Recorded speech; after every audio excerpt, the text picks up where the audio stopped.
And one of the pitmasters featured at this year's Christopher Prieto Invitational is Adam Hughes from Old Colony Smokehouse in Edenton. After a typical start in barbecue life, Adams won state, national, and international barbecue competitions, including the 2017 World Ribs Championship, and he was a finalist on the Food Network's Chop competition in 2018. Adam, welcome to the Low and Slow Barbecue Show. Hey, thanks for having me. I appreciate it. Yeah, we're excited to talk to you a little bit more about the business. But before we get too far along into Old Colony Smokehouse, I know you're also a certified Kansas City Barbecue Society judge. In addition to being a pit master, I want to talk about your ribs.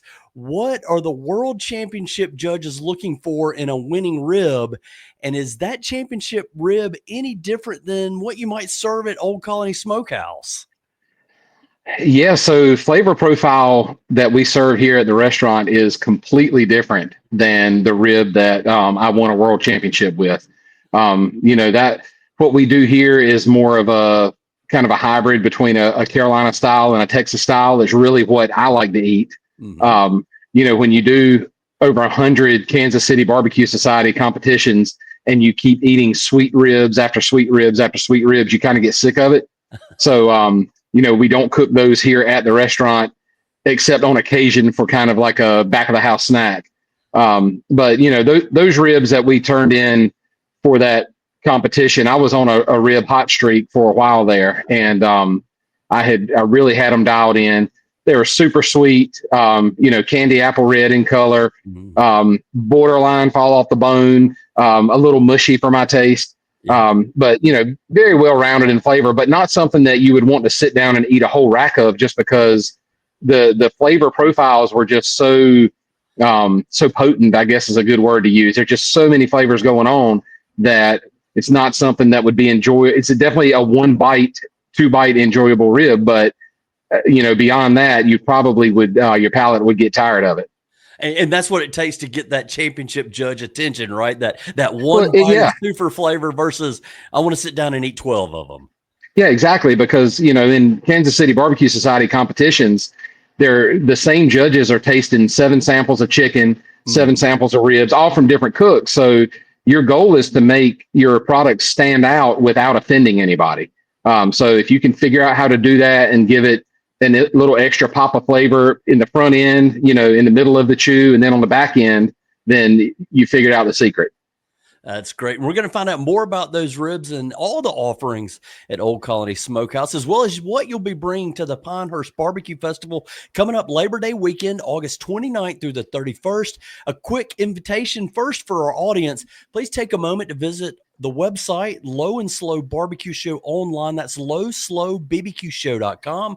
You can sign up for our newsletter. We'll send the lowdown on the latest Carolina barbecue news to your email inbox on Tuesday mornings. Also at lowslowbbqshow.com, you'll find interviews with pitmasters from across the Carolinas, including Christopher Prieto. He was on last week. We've also got other participants in this year's Pitmaster Invitational, like Sweet Lou's Smoke Tender Lewis Donald and Southern Smoke Barbecue's Matthew Register. Conversations with those guys and more at lowslowbbqshow.com. But today it's Adam Hughes from Old Colony Smokehouse in Edenton. That's on the Albemarle Sound in northeast North Carolina, about 2.5 hours east of Raleigh. And Adam, for those folks who don't know, what is the Old Colony Smokehouse? And maybe tell us a little bit about what somebody would experience during a visit. Yeah, sure. So we've been open for 5.5 years. We opened in 2019, and we sought out to be this part of North Carolina, just like every part of North Carolina, there's a barbecue restaurant in every town. We sought out to be a step above what you would expect to find at a normal barbecue joint. Mm-hmm. And, we started in 2019 here in Edenton, and we're a counter-serve barbecue restaurant. We serve 8 everyday meats that are all wood smoked. We don't use gas, electric, rotisseries, any kind of easy buttons like that. So 8 everyday meats. We do 10 everyday sides now. They're all scratch made, all here in our kitchen. No convenience items, no frozen things, no cans. Nothing like that. A lot of love goes into all of our sides. And then we have a pretty extensive dessert program that we do here in-house as well. So our goal was to create, a place where you could come in, you could find comfortable, traditional items that you're used to, but hopefully expand and broaden your palate for different regional styles of barbecue that are based on things that I picked up when I was traveling the country doing competitions. Yeah, well, you mentioned those other barbecue restaurants that are kind of in the area, and I know you guys. You mentioned a little bit about what sets you apart. You know, apart from maybe being a step above and some other regional flavors, how do you feel like you guys are different from what folks might find down east usually? Well, here in Eastern North Carolina, barbecue is chopped pork. Mhm. And unfortunately, in the last 10, 20 years, that has become, kind of sacrilege based on what the traditional Eastern North Carolina chopped pork barbecue is. We are a whole hog joint. We're cooking whole hog over wood coals. And, you're a barbecue guy, so there are single digits places that are doing that now in the entire Yeah. state. So, what people are normally used to getting at their everyday local barbecue joint is not quite on that level. It's typically butts or shoulders thrown on a gas-fired rotisserie and cooked 1 or 2 days a week and just reheated to order or until they run out, and then they throw some more on. So our goal was to bring back the experience of what barbecue should have been and should still be. And, same thing with the sides. A lot of times at barbecue restaurants across the country, sides are an afterthought, but here we try to make sure that they're just as good as the meat that you're eating. Yeah, and you got a full list of all that meat and sides there at the website, oldcolonysmokehouse.com. And of course, one of the things that jumps out is that brisket. And I know that's a flavor of a little bit different region. And you guys are getting a Yeah. lot of attention from the barbecue snob and Daniel Vaughn, and kind of comparing you guys to Texas barbecue outside of Texas. And, tell me about why you go down the avenue of brisket here in an Eastern Carolina world. Yeah. So I had never really had real brisket until I started getting into competition. We had seen it on TV, and there's not a lot of places to get smoked brisket here in Eastern North Carolina. Mhm. So it was something that as soon as I tried it for the first time, I thought it was just amazing. And it probably wasn't a very good version of brisket, the first one that I had. Uh-huh. But learning how to cook it, learning about different grades of beef and the right way to do things, and then the different regional styles of brisket where I was trained in competitions to cook it more or less a Kansas City style. But my first bite of Texas brisket was just amazing to me. It was like angel singing because it was so different and so much better than what I was used to cooking. So that was definitely one of the things that we wanted to bring and expose people to in our area, because most people around here prior to us being here had very, very little experience with brisket. A lot of people thought they didn't like brisket because they didn't know what it was. We still get asked on a weekly basis if brisket is beef or pork, even though it says beef brisket on our menu. So many people are unfamiliar with it and uncomfortable with it, but we've developed a following over our 5.5 years in business, and some people come to get it and don't even know what they're getting. They just know that they've heard it's good and they're going to try it. So that's something I'm definitely proud of, that we were able to do that and do it on a level that I'm proud of and able to serve. And we know we can do it consistently. So anyway, it's a thing for us that, like I mentioned earlier, being able to bring in different regions of barbecue and introduce people around here to something besides, nothing wrong with pork and slaw. That's my go-to, my favorite every day. Yeah. But something that there's a whole nother world outside of that. Yeah, so it sounds like you got a little bit started in the competition realm and then sort of evolved into the restaurant in 2019. Tell me a little bit about how you moved from competition to deciding you wanted to open a restaurant with all this. I think it was probably a very similar path of what everybody else who has been down that same road has done. You're cooking in the backyard and somebody tells you, oh yeah, you could win a contest, you should enter one. So you do it. And then once you start getting pretty good at it, then people say, oh, you should sell your food. So then you start doing that, and you cook for parties and little things. When the opportunity arises, any opportunity you get to cook is a good time, when it's a hobby. But my day job was a commercial general contractor, and I traveled all over Virginia, North Carolina, and into South Carolina some, working on various commercial buildings from restaurants to schools to offices. And it's a pretty high stress job. and lots of things going on that were way out of my control.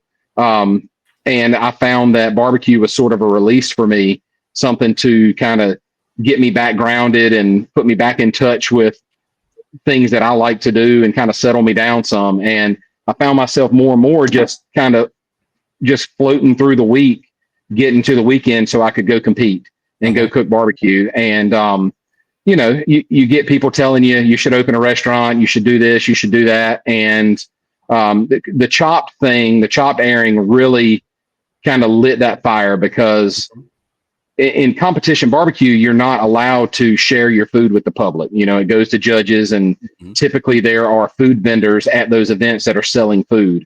So the competitors would be competing against the vendors who have paid to get into the event. So they don't let you give out samples.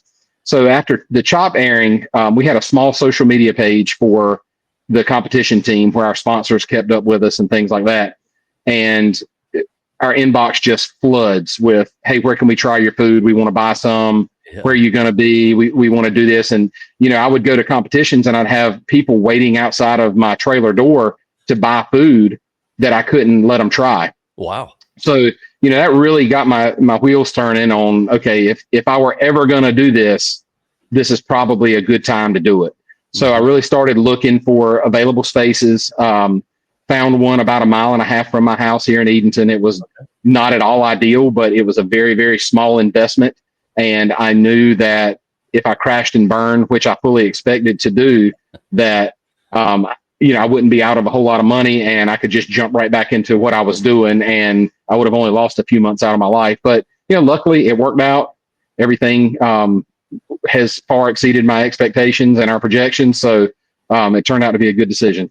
Yeah, and it looks like you've expanded into a newer, larger location there on North Broad Street there in Edenton. And now, and I heard you mention there just a minute ago that construction job was stressful. Now, all the stress is now gone in the restaurant world. Yeah, of course. I mean, yeah, I knew I would get rid of all my stress, and this would just be super easy. So it win-win. But yeah, I tell people all the time, this is a different type of stress. So in the restaurant world, as an owner, yeah, you're stressed pretty much 24/7, but definitely from the minute you walk into the door until the minute you go home.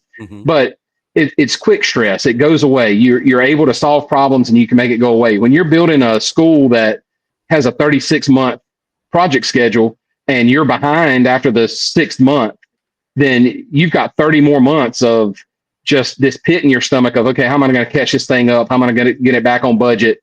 And it's when you've got that same project times 10 projects at the same time with similar issues, it's just a different kind of stress that just eats at you. And it's months and months before you can solve those problems. But here in the restaurant business, yeah, it's super stressful, different type of stress, but it's high intensity and low impact, and you just get it out of the way. Yeah, it's not the kind of stress maybe that keeps you up at night for 30 months in a row trying to figure out how you're going to get all those punch list items set out in the construction, right? Yeah, at least it's not the same problem that worries you for 30 months. It's, it's just something different every day. So now, again, when I visit the restaurant, I know you got a bunch of different sauces. Tell me a little bit about the motive behind your signature sauce and your cheerwine sauce that are among the options there at Old Colony Smokehouse. Yeah, so sauces are always a big draw for barbecue restaurants.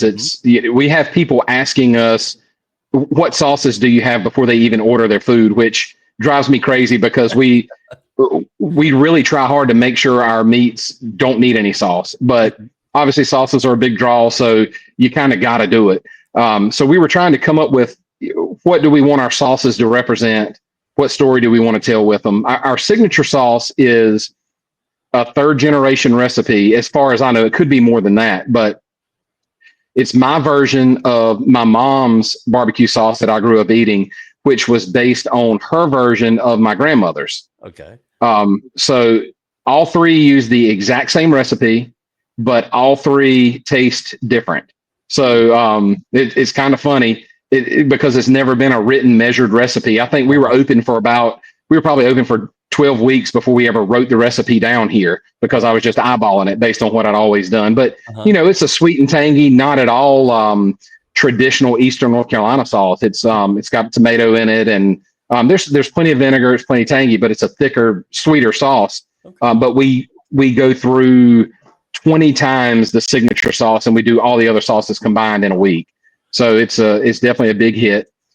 So, just trying to carry on that family legacy and bring people a taste of my past and what I grew up eating. That's a big motivator in our menu decisions here, our decisions to do specials, things like that. So I definitely wanted to make sure that we showcase that as one of our sauces. I had no idea that it would be the most popular, but I'm kind of happy it is, because it really is good and unique. And then, of course, the Cheerwine sauce. You got to have Cheerwine with barbecue. It's my favorite soda. I don't drink a lot of soda, but I go for Cheerwine and I go for root beer. They're my two sodas that I go for. And Cheerwine being a North Carolina soda and being barbecue's best friend, we figured we can't get everybody to drink a cherry soda, but we can definitely make a barbecue sauce out of Cheerwine. Yeah. And lots of people like that. And it's our second best selling or best used sauce that we have here. Yeah. So you talked a little bit about your family heritage there, and I know that plays a big role in it. But why don't you let folks that are listening that maybe don't know about what that heritage is? 3 generations in the pig business, right? Yeah, exactly. The day I was born, my family was killing hogs. So my mom and I are in the hospital by ourselves. My dad, my grandmother, nobody could come see us until they got finished with the hog killing. So that, I was kind of born into it. My grandfather was a hog farmer and my grandmother was a school teacher, but she had a little side business of helping him process hogs, and they would kill hogs for the family, process them, and they would also, kind of barter with the community, trading pork for beef or whatever, back in those days. And in the early 1980s, when my grandmother retired from the school system, they opened a small butcher shop right next door to their house. And my granddad would raise the hogs. They would take them out back, take care of them, get them processed, and wheel them in the back door and cut them down into retail cuts, pork chops, sell the tenderloins, and they'd make their own sausage, which is really what they got known for.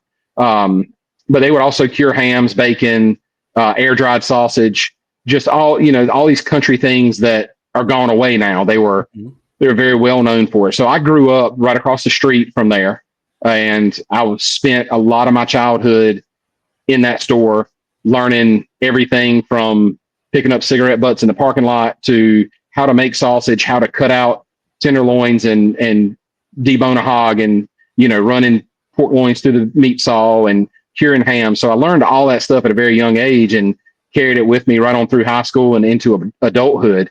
They actually finally closed that store for good about 10 years ago. So luckily I got to live a lot of my adulthood as at least with some involvement in that business. And did you ever think that you would continue the legacy in some form or another? I mean, a restaurant's different than a butcher shop, but did you see yourself going down this path? Well, as they got older and they weren't able to do things in the shop as much as they wanted to, the nostalgic part of me really wanted to help them keep that going. And my dad and I tried for a little while, but we both had, my dad's owns multiple businesses, and he's a working guy. And I had my general contracting job, and, things are different now than they were in 1985. There's a Dollar General on, every 3 miles, and they can sell eggs for, a third of what could be sold at the butcher shop. And people have really lost touch with appreciation for quality. And, they're more interested in buying the commodity grocery store pump full of injection pork chops than they are something that came off of a hog that was fed with grain that the farmer raised, and cut right in the back. So it got really hard to keep that going with the world changing the way it was. So yeah, I guess to answer your question, I kind of hoped that I could carry that legacy on, but I felt like it probably was not a very profitable way to make a living. Not that I wanted to get rich, but I felt like it probably just couldn't sustain. So I never expected to carry it on in this manner, being able to kind of utilize the same skills that I learned in the restaurant setting. But I'm so glad I did. And I'm also really glad and proud to say that both of my grandparents were able to come to our restaurant when we opened it. They were getting really old in life, and they both got to come in and have multiple meals with us when we were in our first location.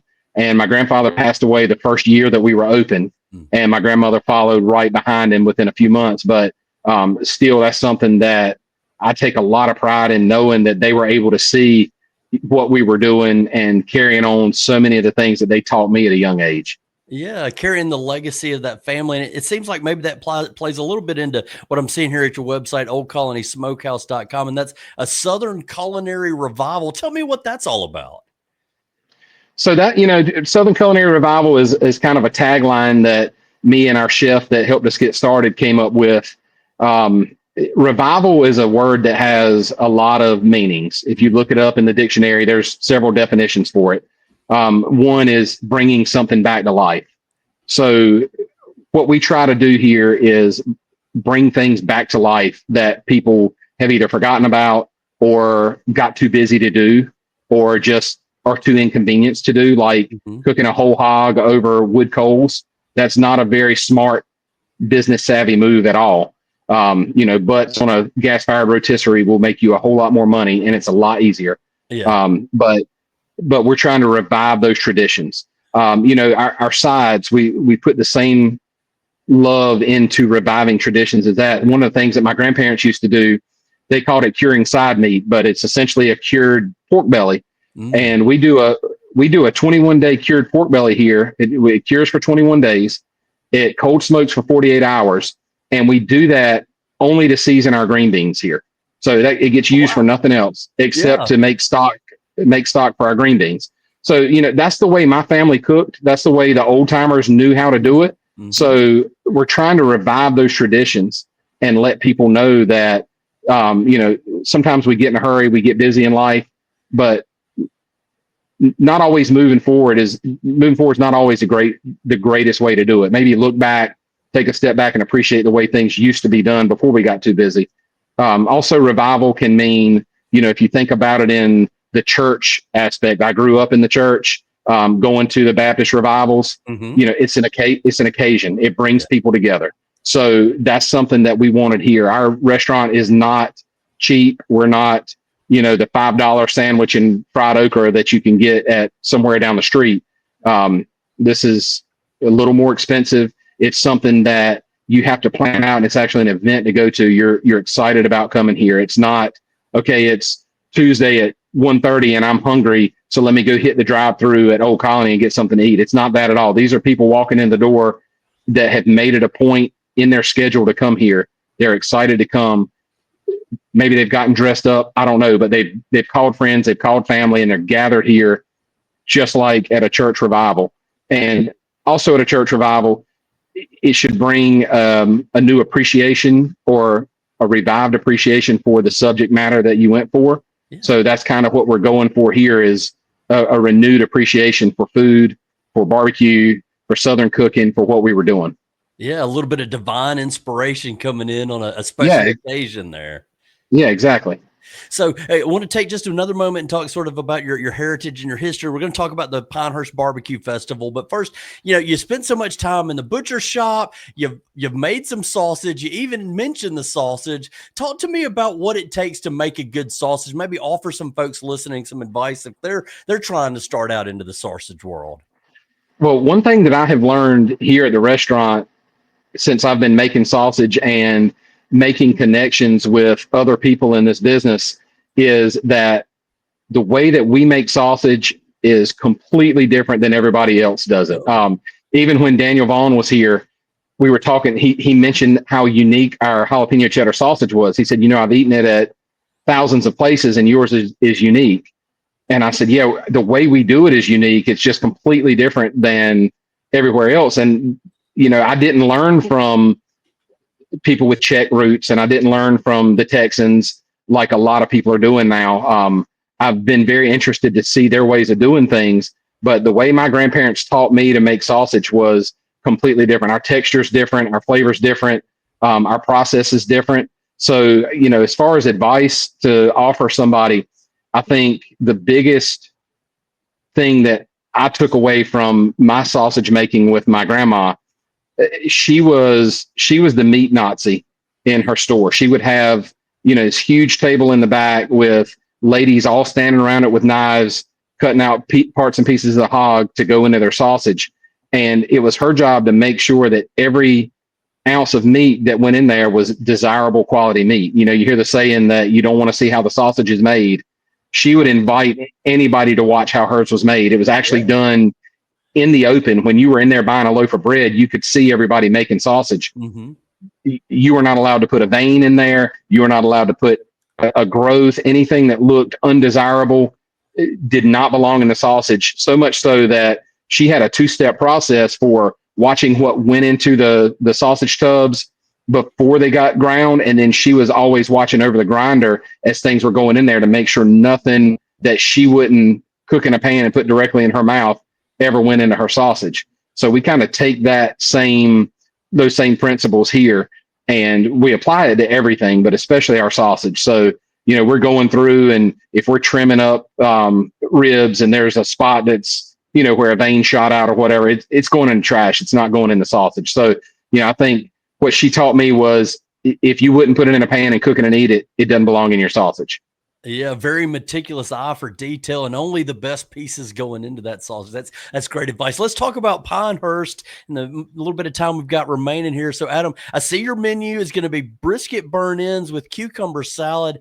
How do you come up with that, and how do you make it stand out from all this other great stuff that I'm seeing at the Chris Prieto Pitmaster Invitational? Well, it's brisket burn-in, so that's everybody's always favorite.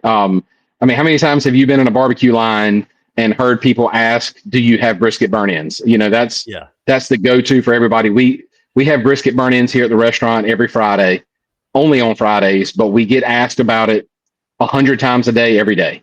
It's just one of those things that everybody seeks out. Mm-hmm. So, we're not really looking to stand out or outshine anybody else because there's some amazing looking stuff. And I'm really excited about this year with the new additions. But we're just going to go in and this is something that we've cooked every Friday since we've been open for 5.5 years. It's a dish that we're very familiar with, and it is by far the most requested thing at our restaurant.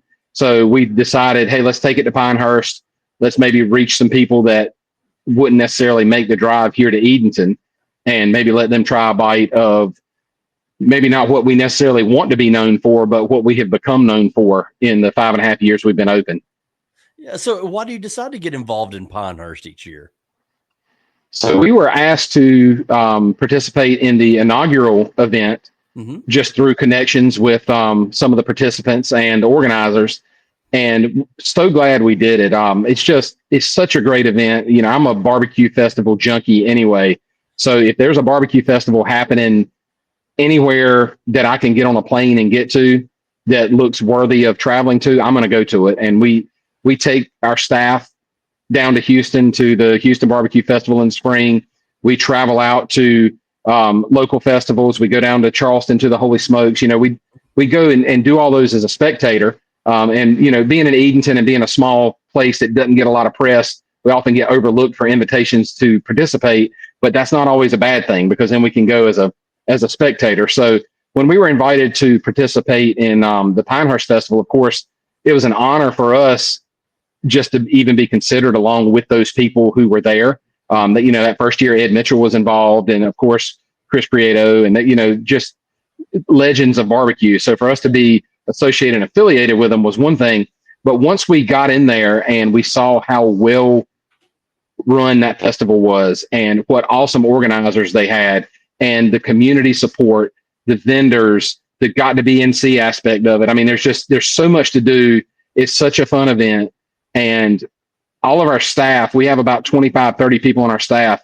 And every year they're all almost fist fighting over who's going to be on the Pinehurst crew because they hear the ones of us that go, they hear us come back exhausted, but just with a pep in our step because it's been such a great time.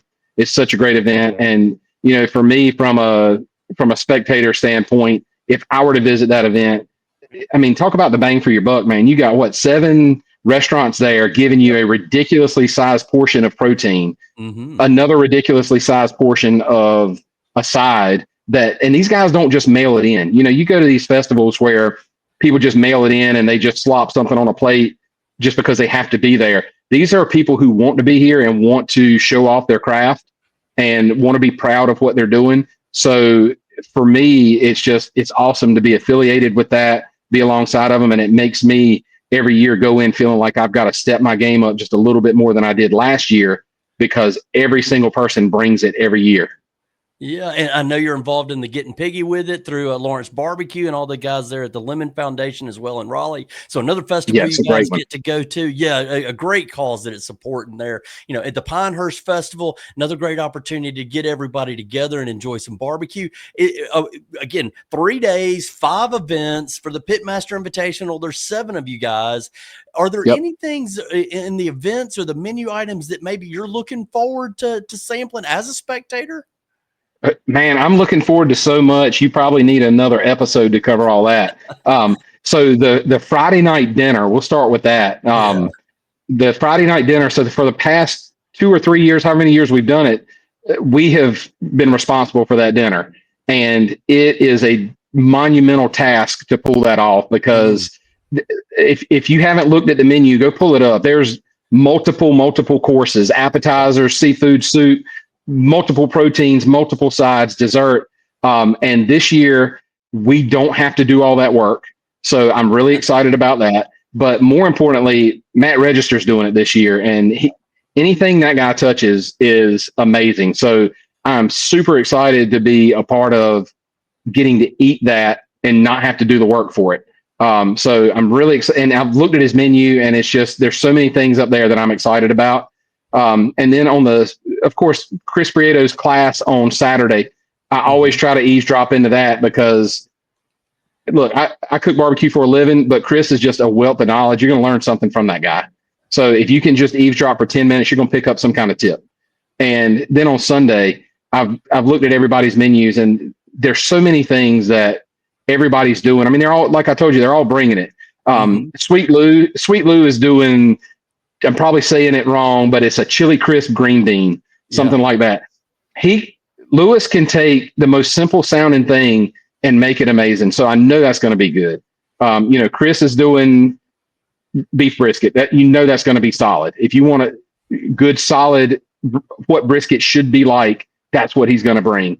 And then of course you've got Ashley Christensen this year. I saw she's doing a smoked crab and grits. First off, how the heck is she going to pull off grits for 4,000 people? I don't know. But I'm excited to try it. I'm excited for the smoked crab. That's going to be awesome. So yeah, I mean, I could go on for another 20 minutes talking about it, but I get excited about this stuff. Like I said, we're festival junkies. We love going and trying to get in people's heads when they're on these creative outlets of these creative dishes they're putting together. And it's just always so much fun to see what they come up with and then how they execute it. So I'm really just looking forward to the whole thing. Yeah, really creative dishes. You said it well there. You can see it all at PinehurstBarbecueFestival.com. And click into the festival events. You see the Q School, the Bourbon and Bites, Barbecue Reimagined. And of course, you mentioned the High on the Hog dinner with Matthew Register. 12 menu items he's got listed up there, and all of them sound better than the next. I don't know. The last one, Cinnamon Toast Crunch Bread Pudding, is the last. Yeah, we were just talking about that this morning here at the restaurant. It sounds amazing. Yeah, going to be fantastic. So as we wrap it up here, Adam, just got to ask you, what keeps your fire burning to run the restaurant after all these years of competitions, being a festival junkie, as a spectator and a participant? What keeps you doing it? The people, it's the people that come in here in this restaurant every day. I told, my wife helps me run the business. She's here with me every day. And we were having a conversation last week about how every single week we have a majority of our business are people telling us it's our first time here. And I told her, I said, we're about to run out of first timers. What's going to happen when we do? Because over half of our business is first timers. And it's been that way for 5.5 years. So the first timers that come in, and then the people that were first timers 6 months ago, and you keep seeing them every week now, when those people keep coming, and that you knocked their socks off 6 months ago, you better do it again today, because they're not going to keep being regulars if you're not doing that. So, for those people that are seeking us out, that keeps you motivated. That keeps a pep in your step. And then, we're in a small town. There's 4,000 people in Edenton. There's less than 10 restaurants, including the fast food drive-throughs. So we've got regular blue collar guys who work at the factories in town. They work at the garages in town. They're coming in here. They're relying on us every single week to have something that they can come in here and eat and enjoy. And if it's the one great meal they get that week, then that's what we're here for. And that, my friends, is the final word from Adam Hughes from Old Colony Smokehouse in Edenton. Adam, thank you so much for joining us today. Yeah, thanks for having me. I really appreciate it. You can meet Adam Hughes and the Old Colony Smokehouse game. Sample his food during the Christopher Prieto Invitational. Of course, that's at the Pinehurst Barbecue Festival, Labor Day weekend, August 29th through the 31st in the village of Pinehurst. Tickets are available at pinehurstbarbecuefestival.com. And remember, if you buy tickets online today, you'll be entered to win a lifetime pass to the Pinehurst Barbecue Festival's Pitmaster Invitational every year. You've been listening to the Low and Slow Barbecue Show on the Mesh.TV network, a podcast. If you like what you hear, please give us a 5-star rating on your favorite podcast stream. Share our podcast with your food-loving friends, and be sure to follow us on Instagram, Facebook, and YouTube. That's where you can see all the photos and videos of our barbecue adventures and our interviews. Don't forget, when you visit lowslowbbqshow.com, sign up for a free newsletter. You'll get the latest barbecue news delivered to your inbox on Tuesday mornings. Thanks again to our guest today, Adam Hughes from Old Colony Smokehouse. Thanks as well to the whole team at the Mesh.TV network of podcast, especially our producer, Andrew Moose. Finally, thank you for listening to the Low and Slow Barbecue Show. Remember, for the best barbecue and the best barbecue podcast, keep it low and slow.